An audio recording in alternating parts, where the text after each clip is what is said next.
Hello,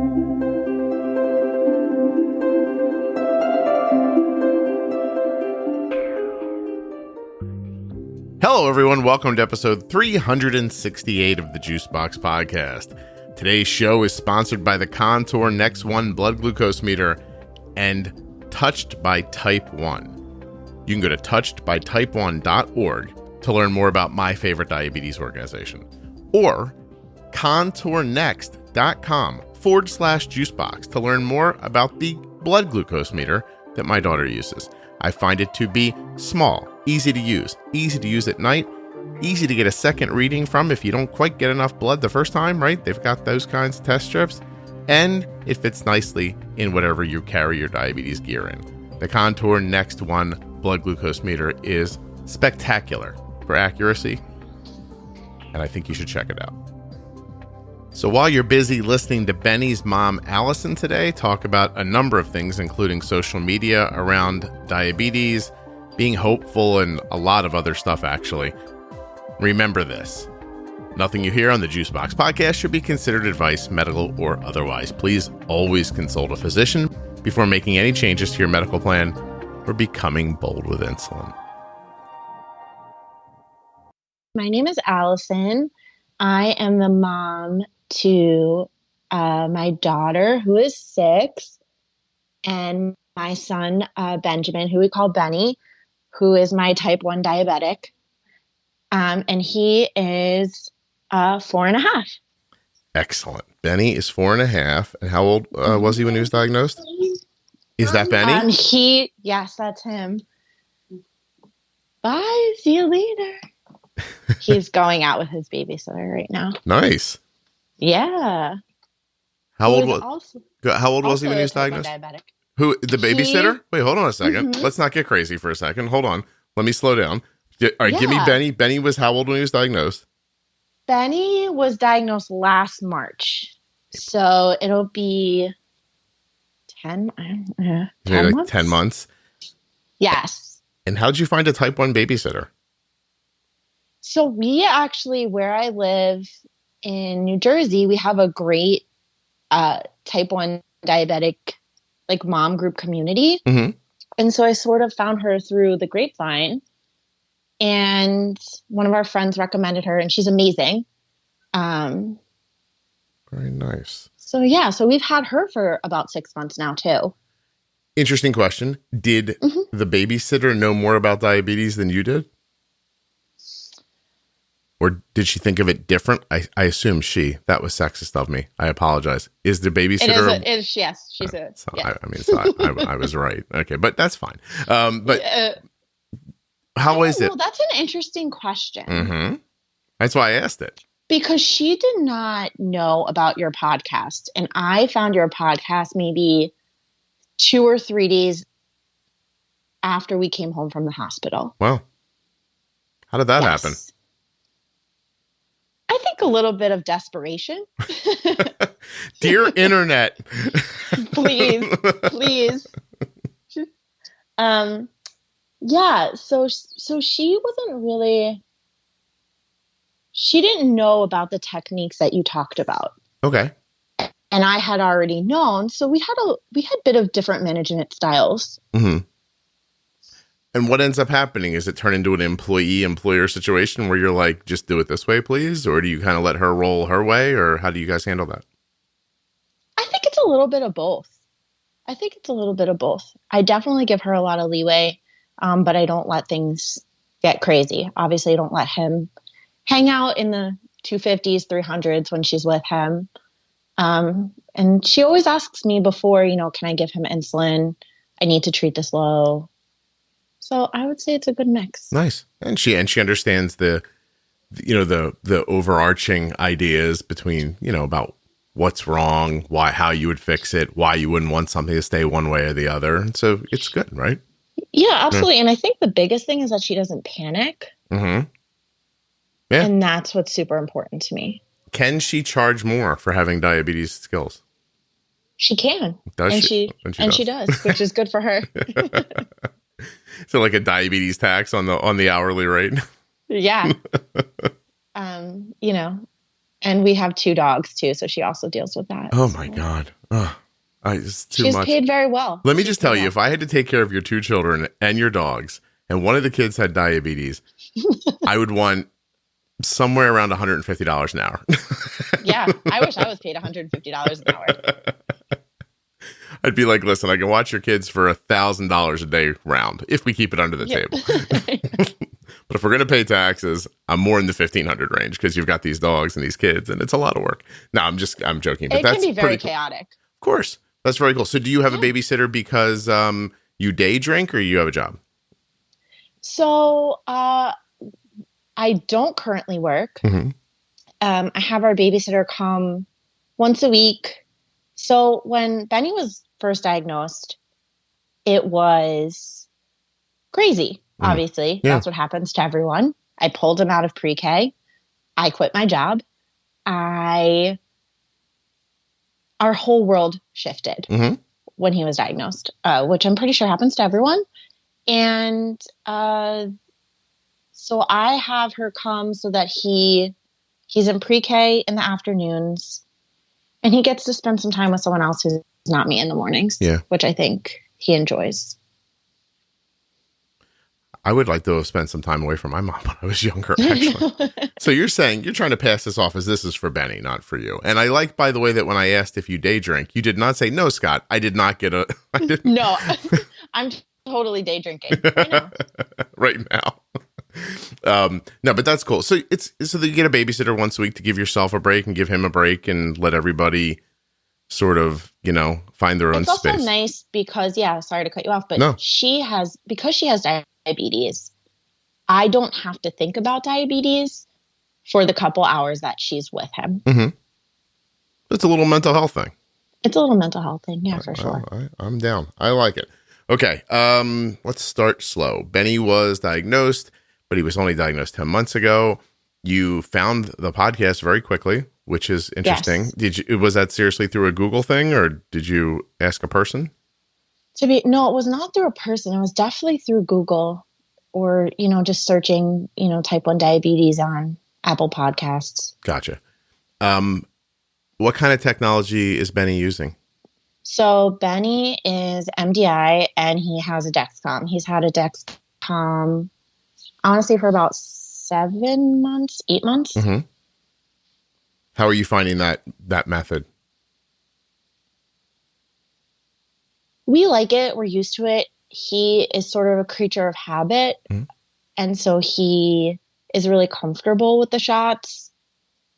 Eventually, pretty soon, now he's only in school half day. But when he moves to school, when he goes to kindergarten next year and he's in school for the whole day, I'd like him to be on a pump. Thinking about a pump. Yeah. Where do you inject mostly? Is it arms, legs, stomach? What sites do you use? So our endocrinologist just asked us this. And we mostly do his arms. It's really where he'll let us do it, Gotcha. To be honest. And we want him to be comfortable, so I don't really try and push it. Mm-hmm. And it works. Yeah, it works well for us. Are they worried that it's being overused? The spots? I do. But then I remember, right now he'll just stick out his arm and let us give us a shot. Let us give him a shot. Mm. But I don't really want to hold him down again to try and give him a shot in his legs or his butt. So we don't do that to him. So back of the arms, do you think it's out of sight, out of mind because you're behind him? Do you think it's easier for him? I always used to think that. Like Arden couldn't see it as much, so it felt more relaxing to her. But I'm not sure. And I think it's just habitual at this point. Well, so I'm really interested in this. Take a little bit of a sidebar for a second because Arden was obviously really young when she was diagnosed. And just like you said, like you build a habit with something like you start putting a pump somewhere and then that seems like that's where the pump goes after a while. Like it's a rule almost. Right. And then you say, hey, let's put it here now. And they're like, whoa. That's not where it goes. And exactly. and it brings anxiety. We actually got really lucky. This is going to sound weird for a second, but Arden had to have a cyst removed. So she had to have surgery and they were going to go in laparoscopically through her like a couple of small holes they made in her stomach. Actually, they made 2 in her stomach and 1 right in her belly button, which was freaky weird. And so she wears her pumps on her stomach a lot. And I'm always like, hey, let's try other places. And she's stomach, like either side of her belly button, and then her thighs. But her thighs don't work great. And so I'm always like, we got to go back to your arms a little bit, which we hadn't done since she was really little. And she ended up getting away from because it was tough to play softball with it on her arms because she was swinging her arms and she felt like the pod would wobble and it felt like it was pulling, and she didn't like that. So I'm saying we don't get as good of control on the legs as we do on your stomach, and we can't just keep using your stomach forever. And I, explained the whole thing to her about why she understands why you can't just use the same places over and over again. And then when I'm like, let's use your arms, she's like, no, like right away, I don't want to do that. You can see it heightens her anxiety. It makes her frightened. So when she gets the surgery, we go in for the pre-op consultation, and I said to the doctor, so, she has an insulin pump. We can put it on her legs, her stomach, or her arms. Obviously, it can't be on the stomach for the surgery. Where would you prefer? And because the surgery was going to be happening on her sides, they just didn't want it on her legs because they didn't want to lean on it or something like that. So the guy's like, arm. And it was so hard for me to hold my smile in when he said arms. I was like, well, if that's what you want, we'll work that out. And I looked over at her super seriously. And as soon as he left the room, she looked at me and she's like, you're enjoying this because I have to use my arms and I was like, no, I don't know what you're talking about. But I was so happy, Your daughter's about to have surgery and you're smiling. Because I finally figured out a way to get her pump onto her arm. I was like, woo, I win. And like it was some sort of like an endurance. Like I was like, I sweated her out finally. And she's been back and forth on our arms now for a couple of weeks, and she doesn't mind it. So the only thing we have left to get over is her wanting to not like it, if that makes sense, because she's older. Yeah, of course. And this morning we changed her pod before she went to school, and she's like, I think I could put it back on my stomach now. I was like, I don't know. I think it needs more time. But anyway, this is a big problem for a lot of people, because you just get so kind of like, and I don't think it's something people think about, but it happens with injections too, with kids, when I was growing up, my friend Mike would just bang him into his stomach like it was nothing. A lot of adults do their stomach. Mm-hmm. Yeah. It's from what I've seen. Yeah. They just grab a little fat and they're like, bang, they seem to think nothing. They don't even flinch. Right. My point. Yeah, he won't do that. No. Yeah. Well, my point in telling the story is that you have to look for an avenue somewhere. Like you hear me joke with people sometimes, like, you just buy them off, like give them money or toys. Like a woman recently got her kid to use an insulin pump by buying them like a Lego set. I was like, I know. I don't see anything wrong with that. Bribery is the key to parenting. I mean, if you want to do it easy instead of well, it's 100%. Right. Absolutely. Anyway, so you are on the show today. I remember you wanted to talk about kind of like fear, anxiety, and social media, like that kind of mix. Am I right about that? Yeah. Tell me what made you reach out. So when Benny was first diagnosed, I remember coming out of the hospital in a daze. I was just in a daze. And our endocrinologist, I have to say, was really great. He came into the room on the first day of diagnosis and he said, listen, Benjamin is a healthy kid with diabetes. And in a lot of ways, to us, that's how we live, and it's true for us. But I couldn't pull myself out of the daze. Mm-hmm. And so part of what I did was I went online, I found your podcast. People told me to join support groups and go online and find the Facebook group for your town or join all these Facebook groups. And so I did that. And I mean, he was home from pre-K, so he was home a lot with me in the beginning. And I remember just sort of scrolling through social media. And I remember it actually scaring me a lot. I think sometimes it made things worse. I was looking for some sort of answer for it to be okay. Mm-hmm. And when I went online, I was like, oh my God, everyone else is freaking out too. And they're still freaking out. So it was like, do we come out of this? Is there another side to this? Mm-hmm. And from what I was reading, I couldn't see that, which was funny because when I listened to our podcast, I remember, the first time I listened to your podcast, Benjamin was taking a bath. So he was in the bathtub, and it was his first few days out of diagnosis. I was looking at him, and when you come out of the hospital, you're sort of, and this sounds horrible, but you're sort of ready for them to you're sort of ready for something really bad to happen at any second. Mm-hmm. And I just remember watching him and listening to your podcast and thinking, man, this guy he's so calm. Why is he so calm? He should be freaking out too. I can freak out if you want me to, but I don't think it'll help anything.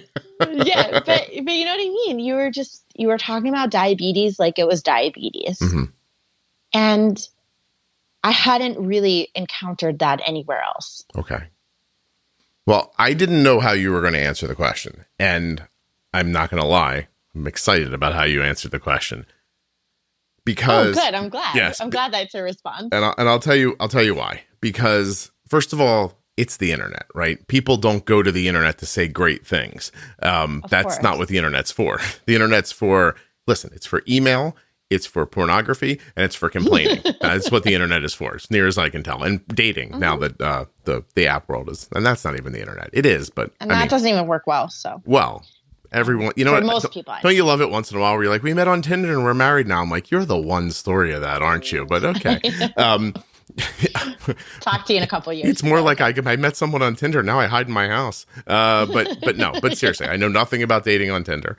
And I hope not to have to find out. I am married. We're both married. Yeah. So, odds are though, at some point, Kelly's going to get sick of me and leave. So I'm probably going to have to keep abreast of this a little bit, but my serious point is that, I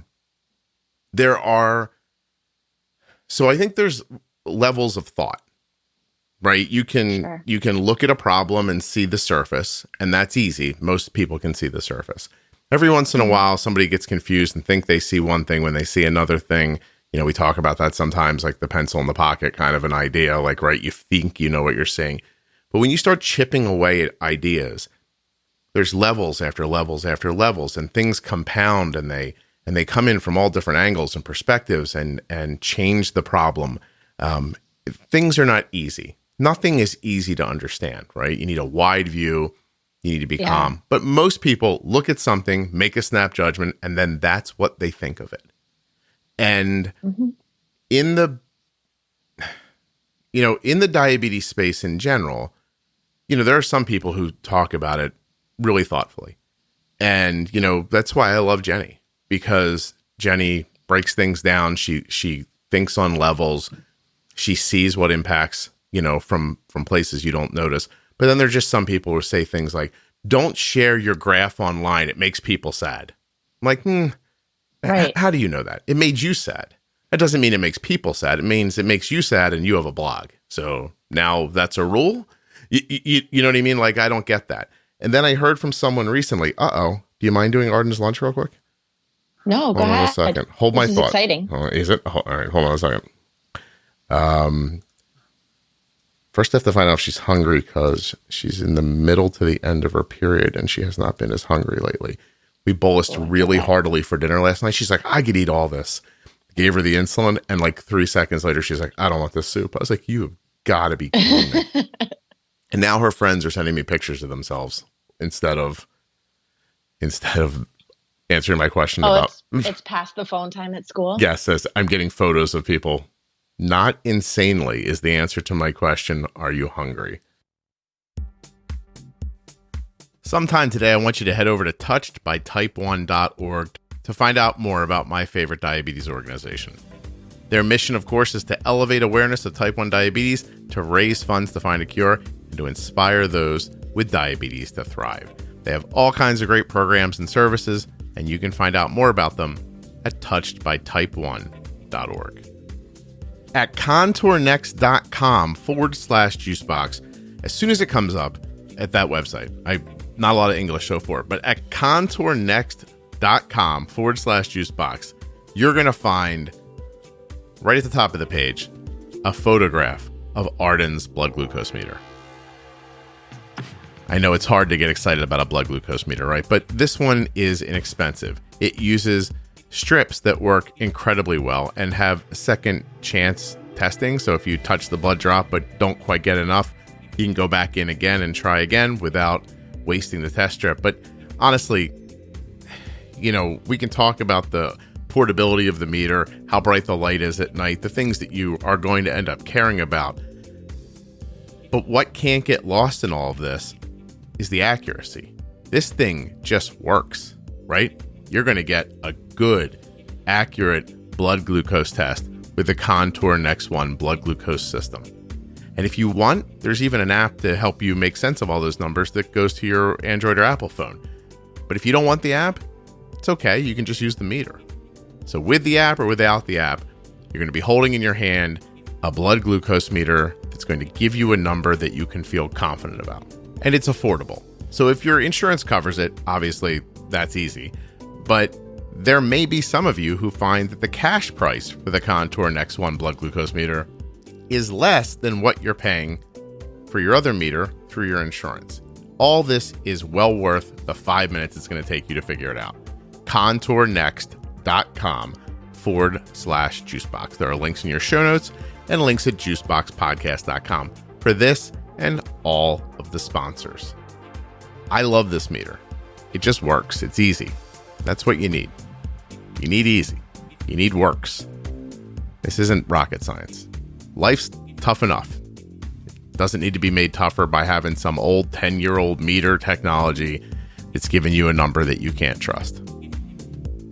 All right, that's it. We're going to get back to the show. Check out touchedbytype1.org, contourenext.com/juicebox. You can fill your heart and upgrade your gear in just a few minutes with those links. Let's get back to Allison. We'll finish up Arden's meal bolus, which actually comes back around again. I have to talk to I'll end up talking to Arden again a little later in the episode. We're going to make a small adjustment to that meal bolus, but you'll see as it's happening. Anyway, this conversation is really just getting going.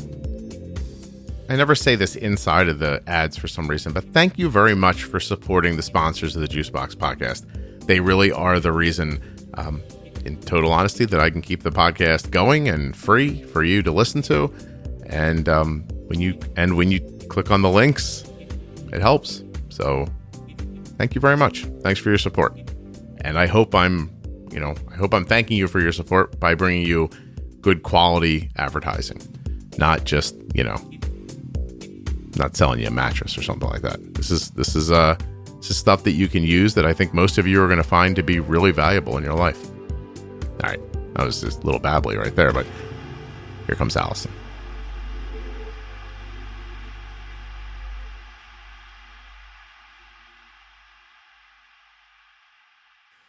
So let me think. Bagel, banana, cookies, grapes, cherries. She's going to eat the grapes and the cherries, the cookies.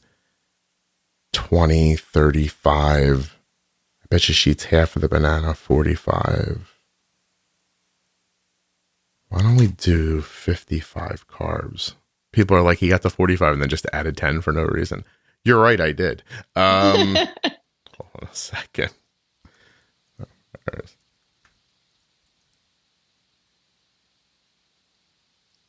So I'm going to have her do 50 carbs, but tell me if you eat everything. That seems good. I mean, that'll probably be fine. What am I going to do? Arden is like my daughter in the sense that they eat the same thing every day. Yeah. I don't think she wants to, but every time I take her to the grocery store, so about once a month, this is a parenting skill I have, which is I'm a hopeful person. It's funny because if you knew me personally, you'd be like, I think Scott's not a hopeful person. I think he's like really cynical, but I'm super hopeful, right? I always think that people are going to do the best they can.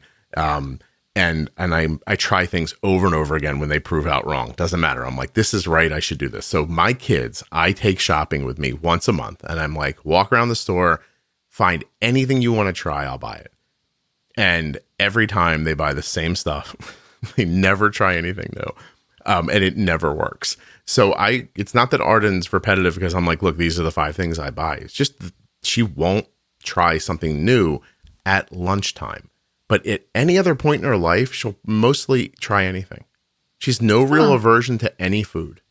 But when you say take it to school, it somehow changes things for her. She's like, I just want these things. Again, it's habit.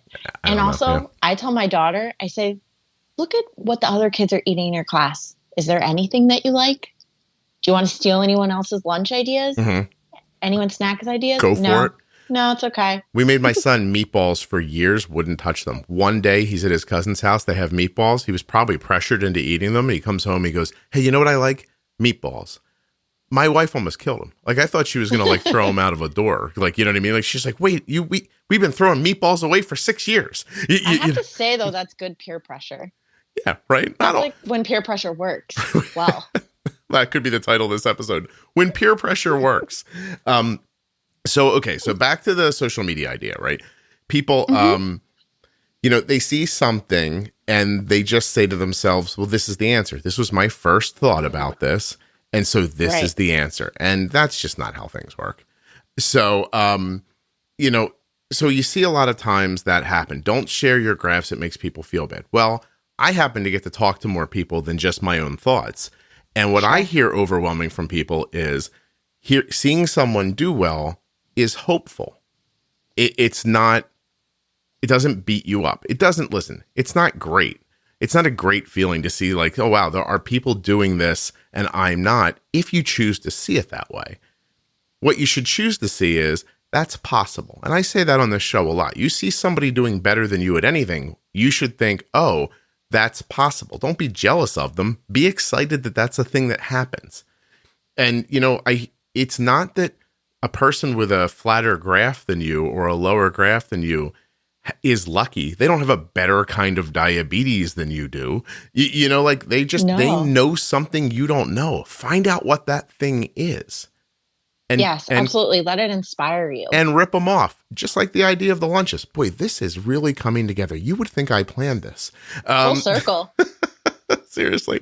It's one of my tiny superpowers, talking and making things connect. I don't know how it happens. But that's impressive. Thank you. And another one of my superpowers is to get people to say nice things about me. No, but seriously. So I don't believe in that. I don't believe in don't share your graph. I believe in share your graph. Show people, look at how well this is going. And then say, I don't know how the heck I did this. Or here's how I did this. Or, but don't just throw it out there and be like, I'm better at this and you go to hell. Like, that's not the point, right? The point is to be, an example for someone else. And anyone who sees that example and right away wants to erase it from the world, I don't trust them. Like, I don't like that idea. There's so much fear. So now people are afraid of their insulin, causing them issues with their blood sugar. And now we're going to make them afraid of good examples. Like, why don't we just drag them into a dark room and starve them to death? Like, what's the point of being alive? It's like putting them in a blindfold. Yeah. Take them out to pasture. They're done already. Like, it didn't work out for you on the first day, so give up. Like, that's how it feels to me. And so we're so busy protecting perceived ideas of what people's feelings are that we don't bother trying or reaching. And I don't get that. So, and I don't want to be reductive. Yeah, redactive would be like if I got a piece of paper and I blacked out something. I don't want to be reductive, right? Where did I get redactive from? I don't know. Probably all the news in the world. Anyway, I don't want to be reductive because there are some people who have anxiety issues, and I'm going to assume that those things are harder for them. But this week's episode of the podcast, which by the time you hear Allison may be, last year, was like episode 293 or 294 with Megan, right? And Megan talked about her anxiety, but she also said in that episode that she found it hopeful that other people were doing well. So don't put your BS on other people and decide what they get to look at and what they don't get to look at. And don't go out into the public and, and be nasty to people. Don't just run around going, I'm doing better than you.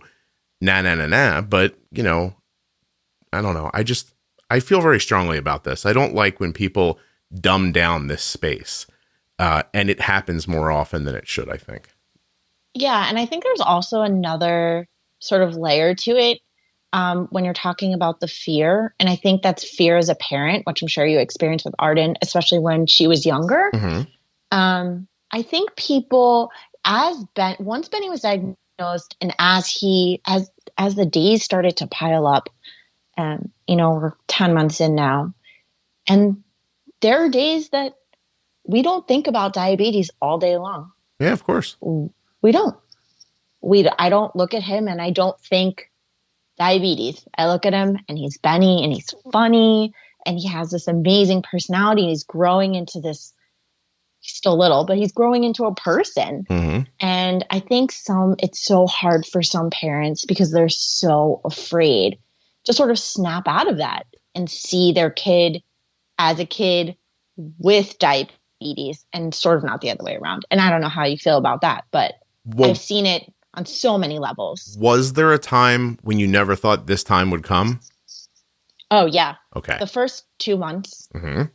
I would say the first 2 months, I was waiting for him to sort of drop. Yeah. I remember bringing him to the playground and, my husband and I were really lucky because we actually knew a bunch of people who have had type 1 for a long time.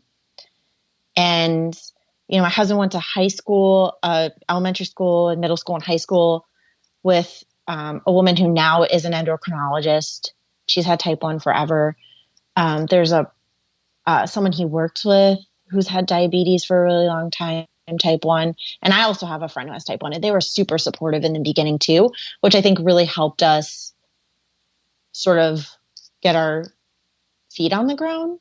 Yeah, but look at that. You had all that knowledge in those people and still you felt like this absolutely. Is never going to change. Right. So even with good examples around you in real life, it probably still wasn't enough to go, yeah, but this will be okay for me. You probably thought, I'll be the exception. These people are all doing great. We're going to be terrible. Is that how you felt? Yeah. Because where do you get self-confidence from about a disease that you just found out about 5 seconds ago? Right. Right. All right, Allison, you're all wrapped up, but you're all revved up now. I like this. We're moving. Oh, good. I'm glad. Yeah. I love this. Okay. So, I want to stay in this for another minute because if you stop and think about who reaches out into the world for help, it's people who are more newly diagnosed, really struggling, or have gotten information that they are at the point now where like, this can't be right. Like, you know what I mean? Like maybe there's something else going on here. Those are the 3 people I hear from the most. New and scared, not going well, starting to figure it out, blah, blah, blah. They get out into the world. So the internet's an interesting thing. And I've been around it long enough around diabetes to know that people come and they go.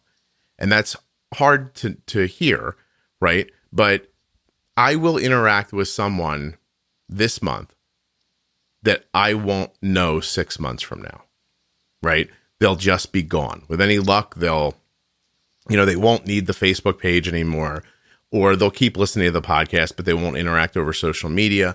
Like however it ends up happening, that's got to be the goal, right? I need to be comfortable enough thinking that the information that I'm putting in the world is valuable enough that new people will find it through the old people. But I can't be a person who says, let me keep putting out new information that keeps people scared and keeps them here. Yes. Right. My goal is not to raise my children and have them live with me for the rest of my life. I want them to go live their own lives. I'll be sad when they leave, but I don't want to hold them back. And so that's the goal. And that's what happens for most people. There are very few people like me who stay behind to say, hey, here's all the stuff I learned. I'm just going to stay here and keep telling it to you. And let's be honest, why, right? Like I was writing a blog, so I kept doing it. I saw it helping people. It felt good. I have kind of a caregiver's mentality. So that fit me. Then I found the podcasting, and I'm not lying to you, I enjoy talking to you. I enjoy talking to the other people who come on here. And so this is something I like. It's not something I'm doing because I have an ad to get out. It's not because I have a bill to pay. It's because I enjoy it. I think it's valuable. There are some people who are just doing it to make their money. There are some people who are doing it for ego. There are plenty of people who probably think I'm one of those people. You can think that if you want. No, I don't think that. Well, I wasn't talking to you. I was talking to the people who think that, and there are a couple, and that's fine, you know. Yeah. But you have to realize that this should be. I find these people who are start in one of these couple of fragile situations, show them what I know. Hopefully, that's valuable to them and it helps them, and then they should go on and live their lives. But if we treat those people with kid gloves when they show up, like they're fragile eggs and they can't handle hearing anything, well, that's just going to keep them where they're at. And maybe some of them can't handle it, but that's not a good reason not to tell all the others who can handle it. And I don't know how to figure out who's who, so I'm not going to least common denominator to the things I'm putting into the world. That's how I've decided to handle it. And it sounds like that was helpful to you. Am I right? Yeah, absolutely. Being able to, well, first the Dexcom was so super helpful once we got that and we actually saw what was going on. But feeling like we were starting to take charge of diabetes versus diabetes running our lives. That's when things really started to settle, I think. Yeah. And it's just a little confidence, right? That you need somebody to give you because where else are you going to get it from? And, you know, some good information. Like you said, the CGM really helped you. I have to say, like, you know, I feel like we can pull this curtain back for people. So I just did a talk on Sunday. And, you know, there's nowhere to be. You know, it's not one of the bigger talks. It was at a hospital for a group. So maybe 50 people, right? In the bigger talks, I can hide somewhere else and just come out on the stage and be like, hey, Scott's here, and then talk about insulin and leave. But in those, I'm in the room. And so people are coming in. Now it's sort of like a wedding reception. And I'm just like, hi, how are you? I'm like standing by the door, shaking hands with people. And this Sunday, you came up to me and you're like, I'm recording with you on Wednesday. And I was like, oh, you're Allison. And you probably were even like, he knew my name from the thing. It was just, I was a little surprised. It's on my calendar, Allison. Let's you know. Yeah. So I got to see. This is the second time I've done your group's talk. You weren't at the first one, were you? No, okay. I was not. Because your kid wouldn't have even been. Your child was diagnosed. Benny was diagnosed like 2 months after I did that first talk there. So I did this talk last January, 2019. And they asked me if I would come back. It's very cool because it's run by the CDEs who are in the department. And it's families that are, you know, coming to the hospital, a lot of adults. There were some of you guys who listened, who showed up. And so I gave my little talk. I think we were there probably 3 hours, if I'm probably right. Yeah, about that. Yep. And then the next year I thought, like when they invited me back, I was like, it's just going to be the same people, but all right, like I'll come. Yeah, even though I'm missing the football game, whatever, I'll do it. And but I got there and really only about 10 of the 50 people were holdovers from last year. That's so interesting. Yeah. And I was like, wow, these are all new people. And so you are in a unique situation to give me feedback. And I am going to ask for honest feedback now because you can help me make my talks better. Are you up for that for a second? Sure. All right. So start with, because I you know, let's ease me into it. Start with what you enjoyed, and even after listening to the podcast, what you found helpful, if there was anything.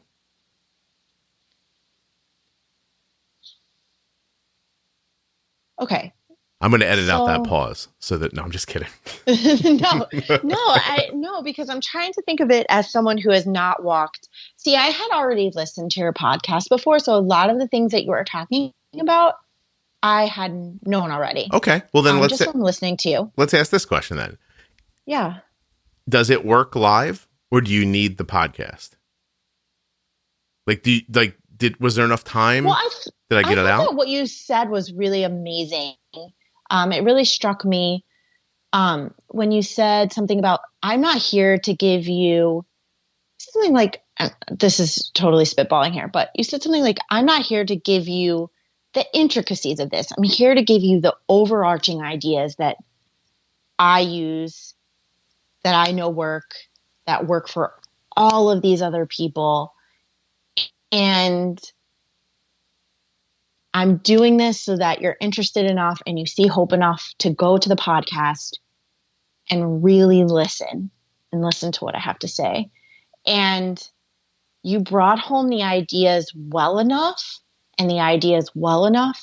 And the woman who I was sitting next to, I hope she doesn't mind me talking about her, but she has had type 1 diabetes since she told me she was 21 months old.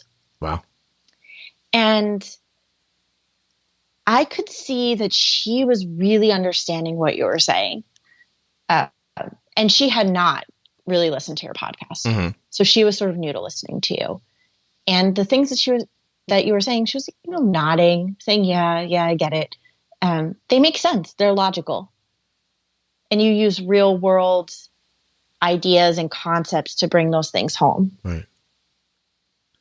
Okay. Well, that's good. I'm happy to hear that. Because it's not enough time. It's obviously, the podcast is now 300 episodes long. In my opinion, you should just listen to all of them if you really want to get the feeling for what you need to be doing.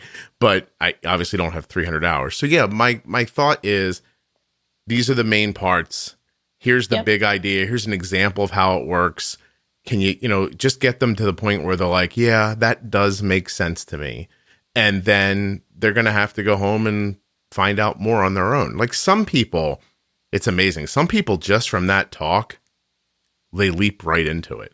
That always fascinates me. Like, I'm like, wow, you really added your own information to what I said. Like, there must be some outside information that you added to this. But some people still struggle. There are some people who just walk out and they're just like, it doesn't make sense to me.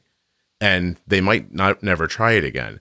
But so I'm asking you, do you see a better way, having listened to the podcast and been at the talk? Is there something I could be doing that I'm not that you think might be valuable? It's also okay to say, no, Scott, you're doing a perfect job, but I'm really interested if you think so. No, because I don't think there's anything, I think you've perfected it in a way that is totally understandable for people. And here's why I say that. Because I think your biggest concept is you need the insulin and the food to be working at the same time, right? Really? That's what you need to know about diabetes. And they don't tell you that in the hospital. Right. They don't tell you that. Well, if they did, I wouldn't have a podcast. It really is the whole thing. Here's the truth, right? Here's how the podcast should go. Hello and welcome to the first episode of the Juicebox Podcast. Make sure your insulin's working while your food's working. So when the insulin's trying to pull you down and the food's trying to pull you up, they're kind of doing it at the same time. Okay, thanks so much for coming. Have a nice day. You'll figure out the rest. They told us when we left the hospital, they said, after Benny eats, see how much he eats and give him his insulin. And here's the calculation you use. And I remember I walked home and we had this huge stack of paper, these charts for what he ate and the carb counts and how to do the math. And I don't, now I'm like you. I don't really carb count. I can look at a plate and I say, hey, this is what I think based on what his blood sugar is right now, how much insulin he's going to need. And here's when I think he's going to need it. Yeah. You picked it up in 10 months, right? So that's really cool. How did I do with the Basil? Did you was I clear about Basil? Because talking about oh yeah. One thing I thought that, I'm not sure if you said it, but here's my pen. I got my pen.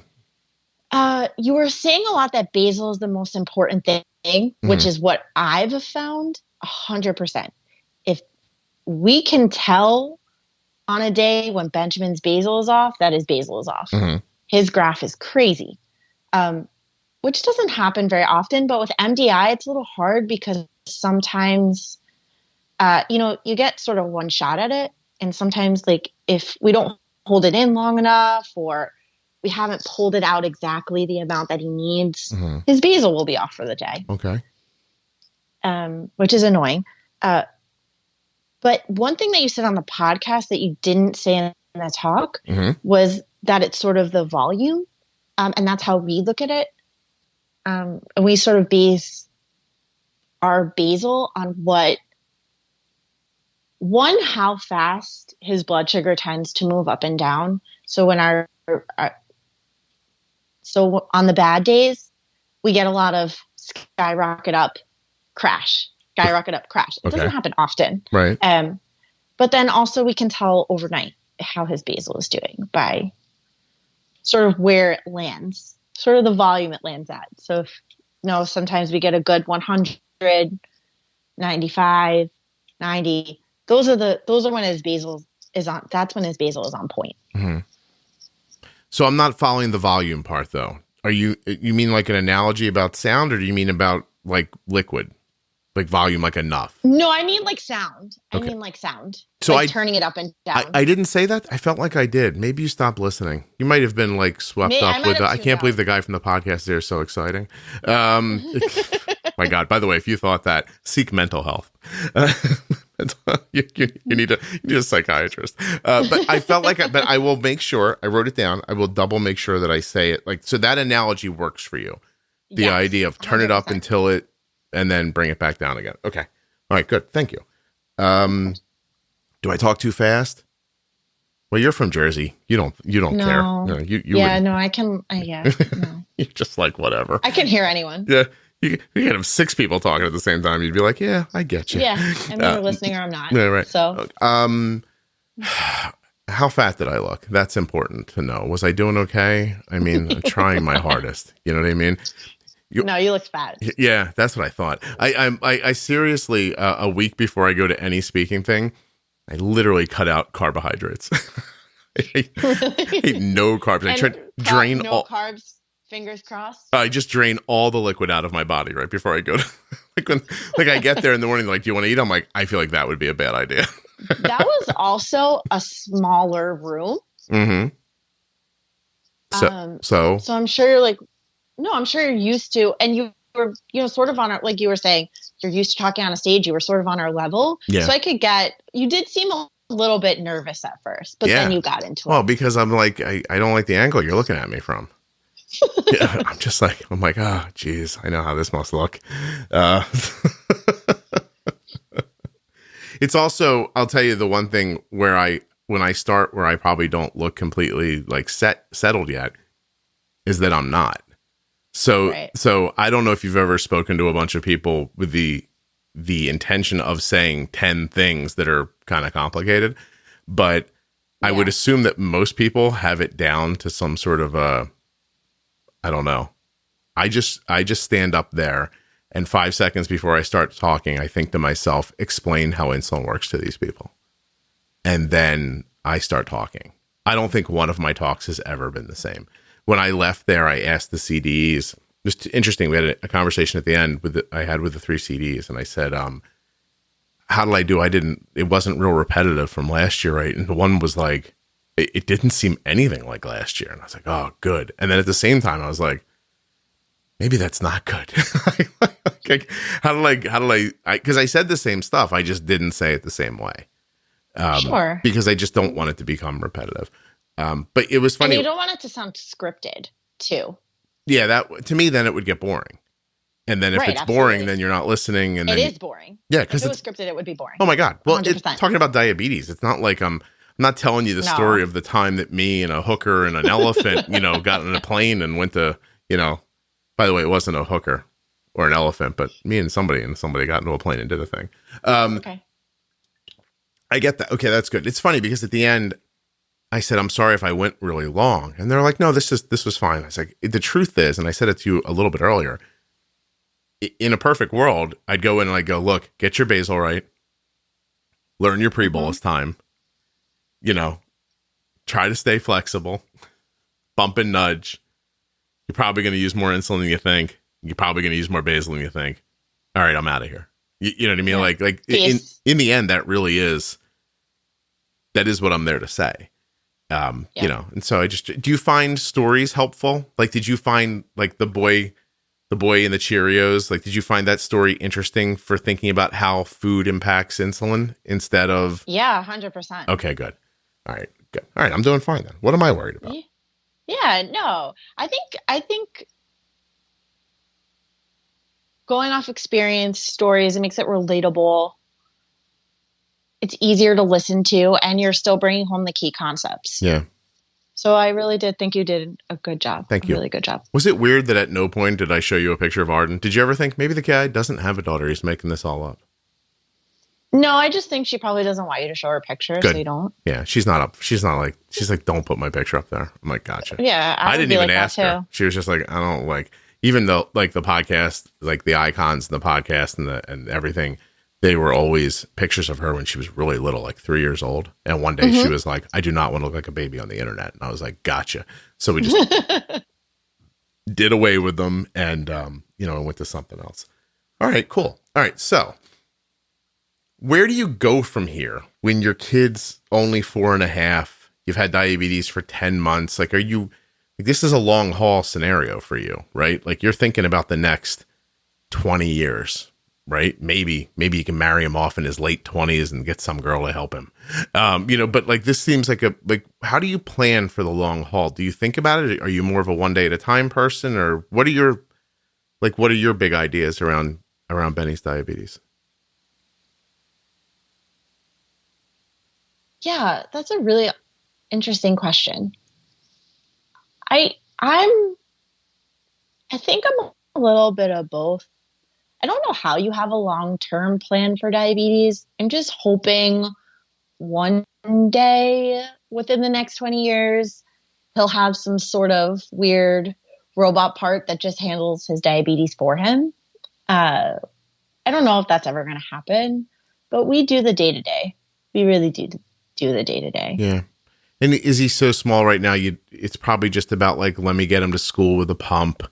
And like, I'll figure out how to get that done. And then we'll figure out the next piece. And I think listen, I never know what anybody's going to say when I ask them a question, but I think that if you're spending time when your kid's 4.5 worrying about what's going to happen when they're going to college, you have found a way to worry that probably isn't necessary. You know what I mean? And so that's cool. I think it's day to day. And I think that what you said about there are some days I don't think about diabetes, I think that's astonishing for 10 months in. That's excellent, actually. My main objective for having a young kid with diabetes is for him to never feel like his diabetes is bigger than he is. Mm. Yeah, I think my goal ends up being the thing I end up worrying. When it works, it's the thing you worry about too. So my goal is for Arden not to feel like she has diabetes, and as much as possible. Yes. And at the same time, there's times when you're like, can you just pay attention to that, please? Because yeah. So it's weird. You put her in a scenario where she's just like, yo, this works. I'm good. These are the things I do. These things do this. Everything's okay. It really is more about the timing, the amount, and the settings than it is about anything else. I always like when I hear people, I saw somebody the other day who I think of as a real kind of icon in the space of people sharing diabetes information with other people. Mm-hmm. And this person's talking about being burned out. And I'm only watching from afar, whatever they're willing to share online. Obviously, I'm not, not in their house, But I get that, like just not wanting to do it, or just, rather doing something else, or being so busy that it doesn't come first. All that stuff I completely understand. But as I see them, I think, is it just like, are your settings wrong? Are you just like why is it that much trouble to begin with? That's how I feel about it too. Right. That's the thing I can't understand. And I want to understand. And I don't reach out. I don't know the person well enough to do something like that. But that's what I keep thinking, because there's days I don't want to deal with it. I've seen there's days where Arden's like, you have to be kidding me. We're changing this pump today. You know what I mean? Like, and I'm like, it's been 3 days, and it's just a look on her face like, I've got homework and I don't want to, and like all that stuff. But it's a couple of minutes. It's the pump gets filled, the pump goes on, you push the button, it's over, you keep going. Like it literally is 5 minutes. And like start to finish. And when your kids are younger, it takes longer. But trust me, as they get older, let's just say this. I think if you could give me a tray that things stuck to, I could ride a bicycle and fill an Omnipod and stick it on myself, right? Like it's super simple to do. Same thing with the CGM, like boom, boom, boom. It's like, Absolutely. I try to look at it, sorry to cut you off, but I try to look at it as just annoying things you have to do during the day. There are a lot of annoying things that I have to do, that we all have to do. Mm-hmm. Well, you're married, so you have a different perspective. Oh, yeah. That is true. But I was like you. I mean, when you were at the talk, you were talking about like missing height. I was the same way. With school. Okay. And like it was annoying to me to go to school. I'm not saying diabetes is the same thing, but I'm just saying life is a series of like really annoying things. And so, Benny's Dexcom is out tomorrow, and we're gonna have to change it. It's not his favorite, but bam, we change it. This is the situation. We just try and move on because there's nothing we can do about it. So it's funny. So I grew up really broke, like super broke. And so there are plenty of things that I just think of as tasks, right? Like they need to get done, and they get done, and you do them because there's no other option. You can't buy your way out of them. You can't get somebody else to do them for you.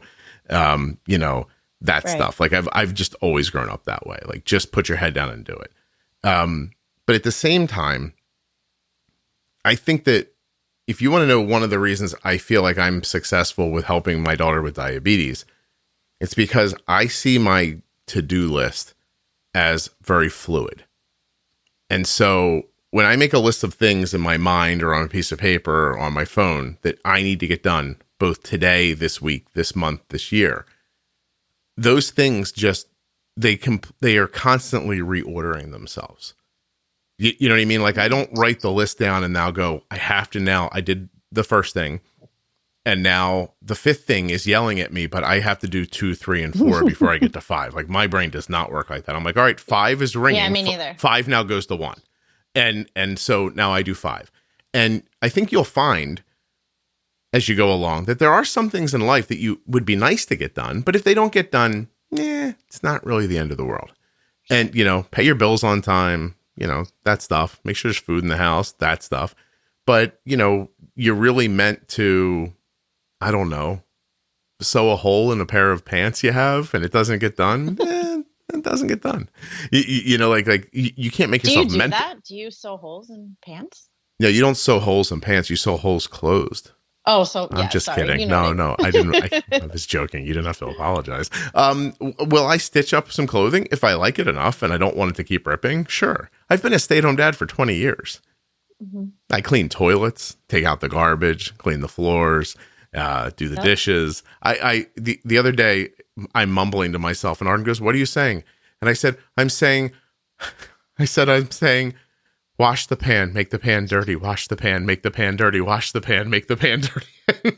She's like, you all right? And she's about to commit you? Yeah. She's like, you all right? I'm like, I've washed this pot 4 times today. Someone needs to stop eating for a while. Like one of you, just give up for a minute. Stop. But my son's home from school. They all get up at different times, winter break. Yeah, kind of stuff like that.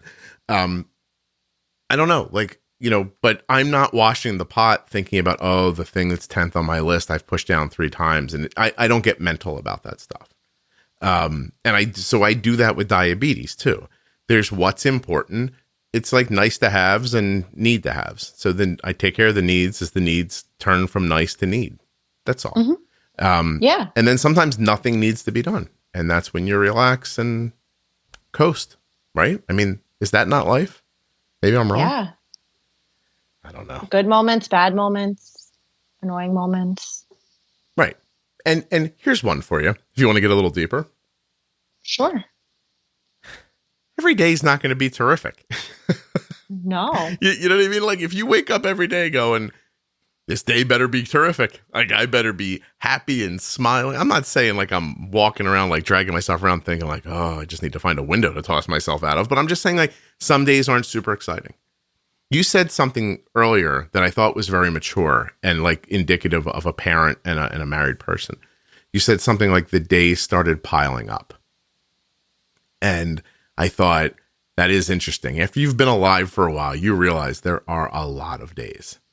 And you know what I mean? And that they're not all going to get to be they're not all the day you went to Rockefeller Center, went skating, saw the girls kick for the Christmas show, and then got your picture taken in front of the cathedral, and then bumped into Jeremy Irons. Like that, that's, by the way, that actually happened with me one day, which is where all that just came from. That whole day happened to you? Yeah, Jeremy Irons was right in New York, and he was shopping at Christmas, and I was like, Scar, right? Right. Like, oh my God, you're Scar. And so everybody looked at him, and we were like, yo, Jeremy Irons. And he was like, hello. And then we just walked away. We were like, God damn. Ooh, I would have made him sing. It was back before cell phone cameras. So you were just like, it's the guy from The Lion King and other films. And then right now people are like, Jeremy Irons is from this, not The Lion King. And he definitely has the better version of Be Prepared. 100%. Of course, first of all. And secondly, number one, super skinny guy. Really? I found myself thinking, could I just break Jeremy Irons in half if I needed to? Probably. That would definitely be a story. That would be a day. Went to the Christmas show, ice skating, saw the tree, broke Jeremy Irons in half for no reason, just because he looked brittle. No, but my point is that every day can't be that day. No. You know what I mean? Like, and so with diabetes, every day can't be the day you don't think about diabetes. It doesn't make the day you have to think about it some horrible, depressing slog. Right. It's just, that's such a huge thing. Right. Yeah, it's such a huge thing. I don't know. Be hopeful. That's sort of how it seems to me, and the rest of it kind of comes together. Okay, so you didn't say, but do you have a pump in mind for Benny when you try to get him on a pump? Yeah, we're definitely going to put him on the Omnipod. We're definitely going to put him on the Omnipod. No ads on this show. Just go to the links. You'll be all set. No, I'm a fan, obviously. And they're sponsors because we have such a good time using the Omnipod for so long. It's consistent. It's a workhorse in our life, right? Like it doesn't let you down, and it does what it's supposed to do. It does it the way you expect it to do it. It does it without tubing. Boom. I find it, for little kids or adults, doesn't matter to me. Like I find like when you say something about something and you're like, oh, it's great for kids because of this, then people like suddenly think, well, it's not good for other people then, but that's not the case. Like that thing, I just love it. I think it's terrific. Has he seen it yet? Have you? He has. So he is not a big fan of putting on the Dexcom. Mm-hmm. So it's been partially why we have sort of held off on the pump. He doesn't really want to be wearing something else. Mm-hmm. So that's where we're at right now. Cool. About it. But it's all like getting into the routine of things. Yeah. And you're doing well with MDI. It's not like you're not pressured to move. You can do it when you're comfortable doing it.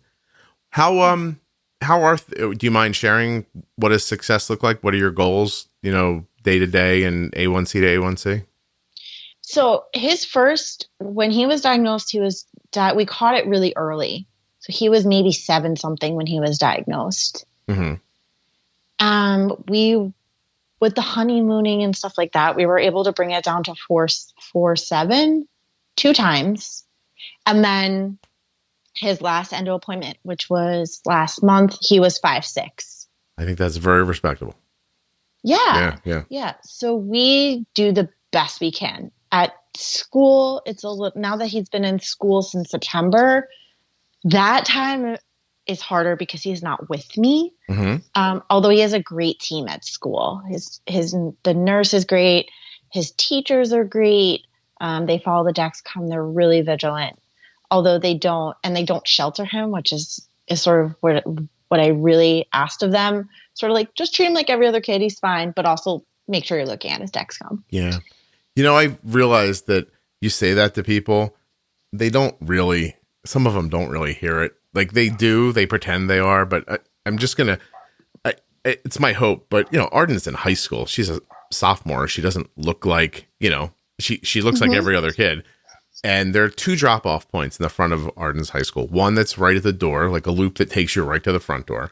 And there's a loop that kind of takes you to the top side of the parking lot where you would let your kid out, and they would probably go about on a 30-second walk to get to the front door.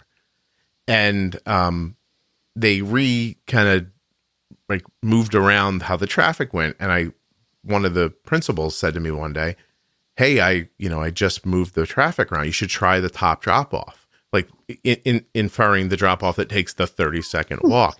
And then says, totally seriously and with concern in his voice and his face, she can walk that, right? And I was like, I almost for a second was like, what in the heck are you even asking me? You know? And then I realized what he was saying. He was like, I know she has diabetes. Can she make that walk? And I thought, oh, you don't understand that at all, do you? Like, you have no grasp of this whatsoever. And I was like, and it's not important that he does. I just went, yeah, no problem. And he went, okay, great. Give it a try then. I was like, we certainly will. But I was just, I drove away. I was like, there's something I never would have known had they not fixed the traffic pattern in front of the school. And he wanted to say that to me.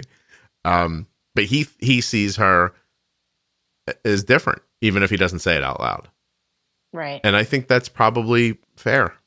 You know what I mean? Like, he didn't know anything about diabetes. And what he really meant was, like, I don't want to put her in a situation that she's not okay with.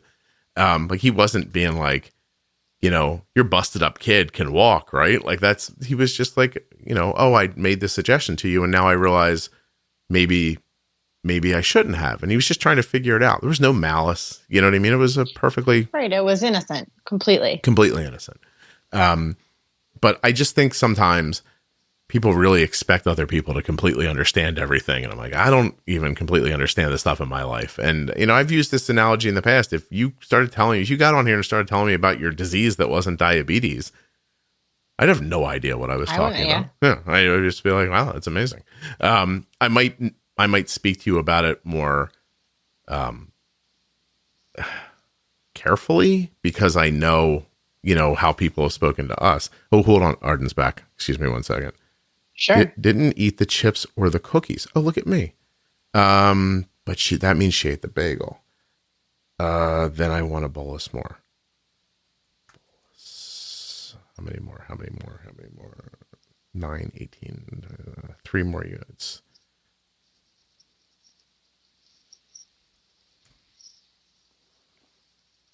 Okay. What you don't know is while we've been talking for the last 5 or 10 minutes, I've been typing, hello, what did you eat? Hello, what have you eaten? Did you do the can't talk right now? I said, she answered me finally when I said killing.me. Then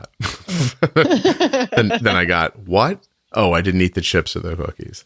So I just sent back bolus, 3 more units.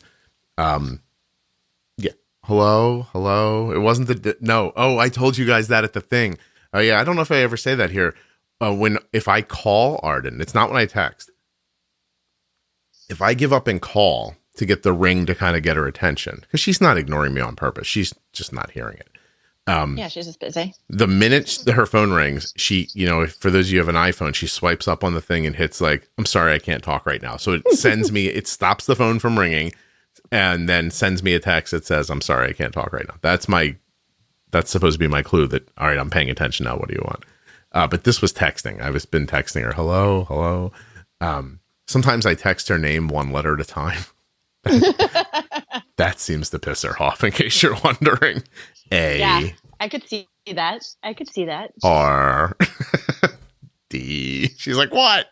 Stop it. But it opens me up. If I don't see her text, oh my gosh, then I start getting S, C, O, and she doesn't stop. She hammers them out really quickly. So even once you're answering, you're like, stop, I'm here. And they just keep coming. And you're like, Because how old is she? She's 15. Yeah. So she can text with her eyes closed? Yeah. Oh my God. Are you kidding me? Sometimes she's talking and texting and I'm like, that's fascinating. I'm getting there, by the way. Like, can you do it a little bit? Can you text without looking? Yeah. Yeah, I can too. I can start imagining like, oh, the J's over here. I'll just move in that direction. Yeah. All right, Allison. You had topics I really liked, which meant I spoke more. So I feel bad about that. But did we not do any of the things that you were hoping to talk about? No, I really think we covered everything. Really touched what I wanted to bring home to people. Okay. So you let me down on one point. At no point in the podcast did you use the word jet so that I could make the title of this episode Benny and the Jets. And the yeah. So does Benny like planes, Allison? Do it again? How's Benny with planes? Does he like them at all? Just say Benny likes jets. Yes, he loves jets. So Benny I thought so. Jets. Okay, thank you. Of course. Jesus, Allison, get on board. Just hold my hand. I'll get there eventually. Say the kid likes planes, for God's sakes. Make this easier on me. No, I'm totally calling it Benny the Jets, no matter what. Oh, 100%. I didn't even think about that, but do you know in my mind what I think is people say it's called Benny and the Jets, then the entire time they're listening, they're like, when is this going to be about planes? Like and where is the song? Yeah, right. And are they going to sing? Is this about Elton John? What's going on? So that you all know, all right, ready? You want me to be a little honest? I named the podcast episodes. First of all, they're vague for a reason. Like, because if I said to you right now, Allison, what did we talk about today? Is there a way for you to put that into a sentence? Absolutely not. Not, right. And I think we hit 3 or 4, maybe 5 important ideas about diabetes. If I start listing them, then it feels like medicine, right? Today's show is about, the internet and share. Like, if you told me that, I'd be like, oh my God, why don't I just bang my head into this door instead of listen to that, right? If I say, Allison's the mom of a 4-year-old with type 1 diabetes, and everybody who's an adult will go, it's not for me, but that wouldn't be true either. Right. And so I just pick something out from the episode that tickled me, and I make that the title. The title almost never has anything to do with the episode, but it's just the hook. The devious part of me thinks, if the thing in the title comes in the last 45 minutes, I could probably make sure you listen to the whole episode. For those people who are paying attention to that, I'm like a mastermind. I feel like you just let us in on a big secret. Do you feel like you're going to look back now at some of the titles and be like, oh my God, that's true. This episode wasn't about that at all. It's just what they said in the last 10 minutes. And then I got to that and I was like, I might as well keep listening now. because I'm not interesting enough to hold you for an hour. That's not true. I don't think that at all. No, I think I'm incredibly interesting. How else would I make a podcast? Who else would have, listen, it's like being like president, right? It's like being Oprah. How is it like being Oprah? I'm interested. Go ahead. Because Oprah is Oprah because Oprah believes in herself. And Oprah thinks she's great. And look at her. All right. Well, if you have a second, this podcast is going to go longer. Are you good? Yeah. All right. 100%. So we're having this conversation last night with someone in Arizona. I'm in talks to go out to Arizona in May of 2020. I think it's going to happen. So if you're in the Arizona area, I think it's like May 2nd or May 3rd or something like that. But there'll be more details when it gets hammered down. So when someone reaches out to me and they want me to speak, the first thing they're really interested in is listening to me speak. So some people hear the podcast, they know what they're getting. They're just like, we want you to come out, like, just come. But some people are like, hey, we had a colleague tell us about you, or there have been so many people who have, from our group that keep asking for you to come. And let me be honest with you, I don't know who you are. So, we get on the phone and it's my job to sell them the idea of me, I guess. Right. Sure. And so I kind of have to say, look, here's where I came from. Here's my ideas. Here's how I'm going to talk to the people when I get there. This is my goal for them. I kind of lay it out for them. But at the same time, you're being engaging while you're talking because you want them to think, oh, I've had a good time on this phone call. I bet you he'll do the same thing when he gets here. So there's a whole lot of that going on. And I had that call last night for Arizona while I was coming home from somewhere. So I was driving. And we got along so well on the call, I thought that at the end I said, I'm so sorry. Like I sold you pretty hard. I really want to come out there. And she said, why do you want to come to Arizona so badly? I said, well, I've been there before. I'm getting a lot of people asking me to come back, but the JDRF they don't repeat speakers one year after the next. Like, so I'm not coming this year for that group. And I still would like to be in the area. So I was like, I was trying really hard. I want to come out. And, I said, it's a weird thing to talk to you about this because I have to project to you confidence in what I'm saying confidence in my ability to come out there and reach your audience without sounding like I love myself. And I don't, but at the same time, I do have a lot of confidence in my ability to come do the things I just told you I was going to do. And so it's a weird line to walk. You don't know when you're walking it if you're on the wrong side of it or not. And sometimes you can be on the right side of it for some people and on the wrong side of it for other people, which it's everyone's perception. Right. If you don't hear sarcasm well, we didn't grow up around it. I could totally see listening to this podcast and thinking that guy Scott is a jerk. Like I would, but you don't feel like I'm a jerk, but you grew up here where people are generally sarcastic with each other for no real reason. And people are actual jerks and I'm still not bothered. Right. Yeah. You're like, that guy's an ass, but nice guy. And just, fine. Right. And so you're talking to people in other parts of the country and you're sort of like, I don't know how I'm coming off right now. I can only be myself and it'll be what it is. But it's now here's the other side of it. I've spoken at a lot of things. And I'm not always speaking 24/7 while I'm there. I do a lot more than most people. Like I don't just come in and do an hour. I do sometimes 3 or 4 separate hour-long talks. And in some situations, I'll do one block like I did with you guys on Sunday of like 3 hours. But so I have some time to move around and listen to other people. And some people are so engaging and delightful. And I'm like, oh, they do it so much different than me, but this is so much fun and, interesting. There are some people, like you walk into the room and you start listening and you think, how do I get out of here? Like I got to get out of here, like painful. Yeah. And, don't have any courage of like, I don't even know. There are some of them, maybe they get frozen in headlights or something like that. I don't know. But there's some of them I think to myself, why would they have offered themselves up for this even? Like this would be like if I showed up,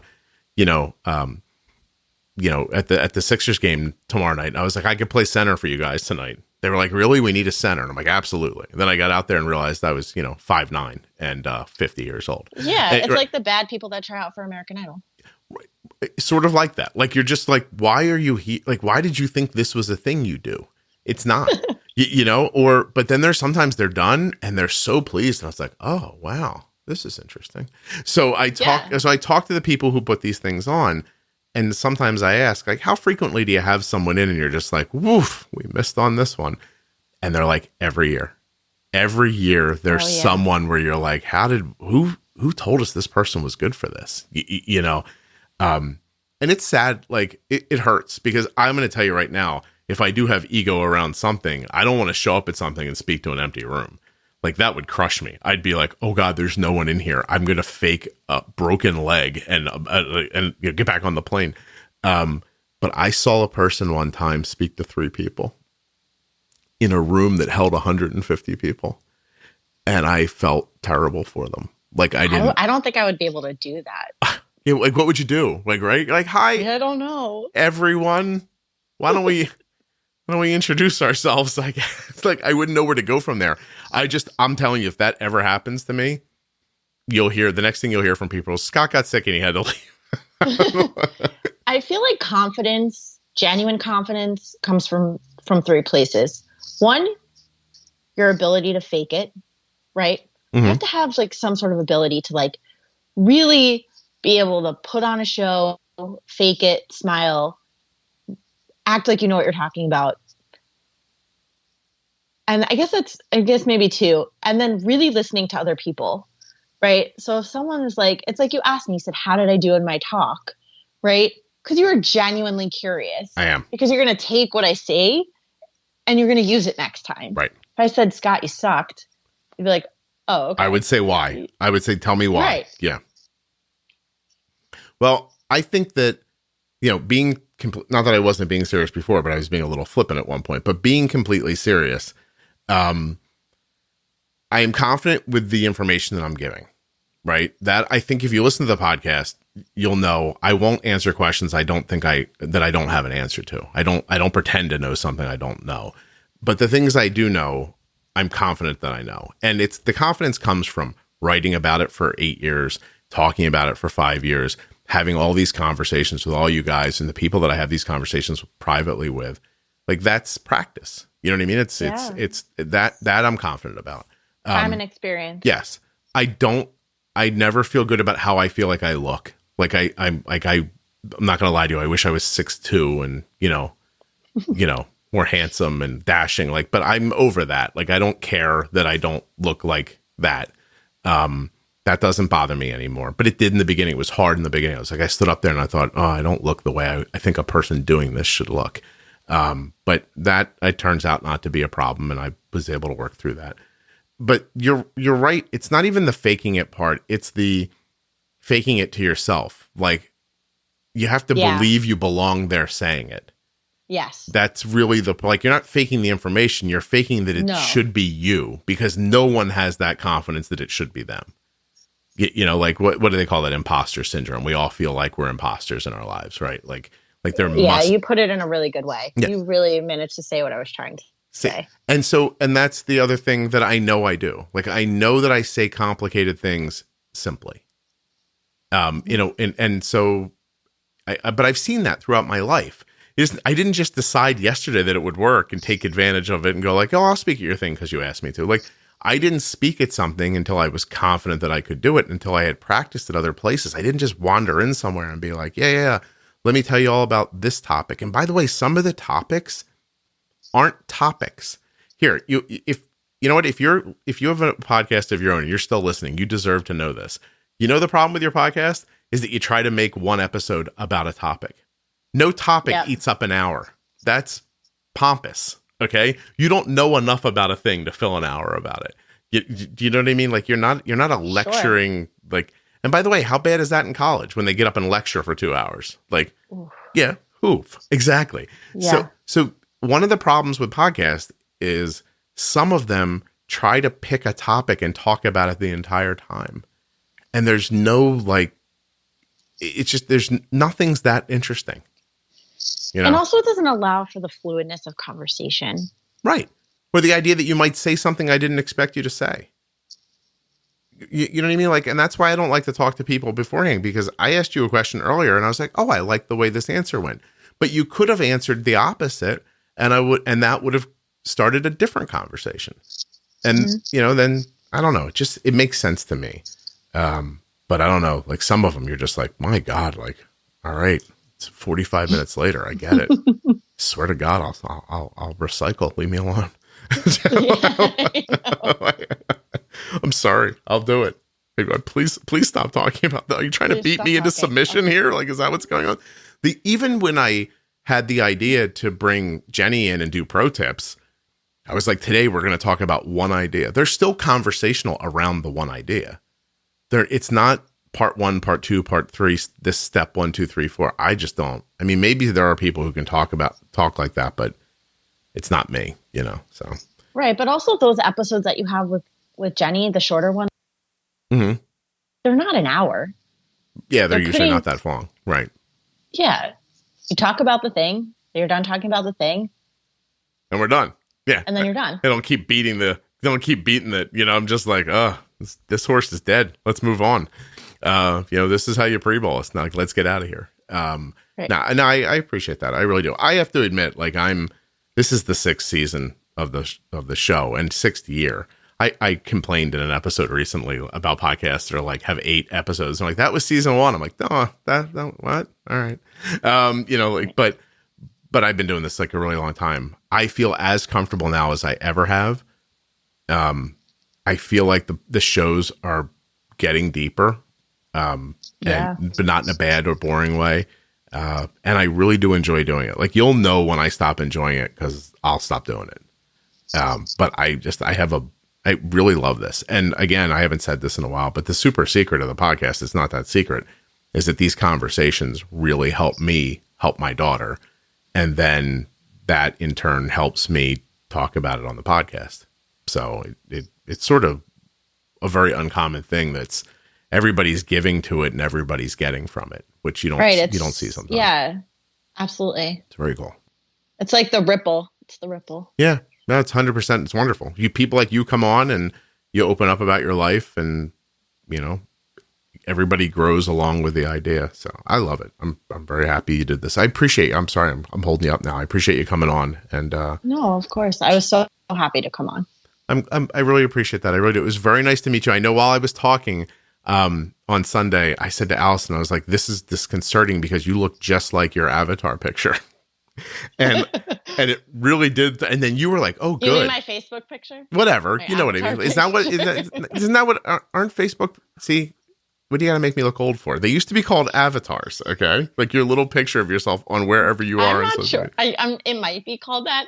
I don't think I've ever heard it. Yeah. No, you're trying to make me feel old. That's fine. And now you've just insulted all the other old people who are listening, just so you know. Sorry. No. But you look just sorry, like, sorry. Yeah. You look just like literally, like there was part of me that at first, like, so here's how it went through my head. I was like, did she like dress like her photo online so I would know who she was? Like that was my first thing. Then I just realized it's your glasses and dark hair. Yeah. Do you see what I'm saying? That I was just like, it's just very recognizable. And I just looked at you on Facebook to have this conversation. So now this episode's going to go 3 more minutes. Are you from Red Bank?